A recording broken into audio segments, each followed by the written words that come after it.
আরে ও লেট করলে ওর খবর আছে, মানে ও আমাকে লেট করালে ও জানে যে আমি একদম রেগে মেগে ফায়ার হয়ে যাই, তখন ও একদম না লেট তো মেয়ে মানুষের তো লেটের স্বাভাবিক, এটা তো সব সময় ওরা মানে ওরা যদি বেরোর রেডি হয়, মানে রেডি হবে তখন আমরা আসার পরে, এটা হলো স্বাভাবিক। মানে আমাদের আসার পরে তখন রেডি হবে, বেরোতে মিনিমাম 2 ঘন্টা।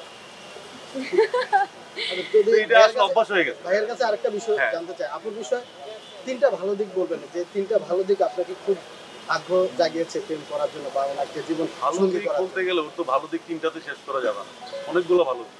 আর এত এত গুণ আছে দেখেই তো আজকে এত বড় সেলিব্রিটি আপনাদের সামনে, তাই না? স্বাভাবিক, গুণ না থাকলে তো হবে না। আর ভালো দিক আসলে তিনটা ওভাবে মেনশন করতে যাচ্ছি, ও ভালো, এটা হলো মেন জিনিস।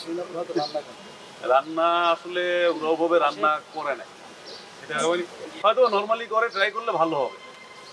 আমি আসলে সত্যি কথা বলতে আমি ওইভাবে রান্না বান্না করতে পারি না, তো আমার শাশুড়ি অনেক ভালো রান্না করতে পারে, আমার শাশুড়ি আমাকে রান্না শেখায় এখন। আসলে ওরা কাজের ফাঁকে হয়তো ওরা বেশিরভাগ সময় তো আসলে লাকি আমার শ্বশুর বাড়ি থেকে কোনো রকম কোনো অবজেকশন নাই।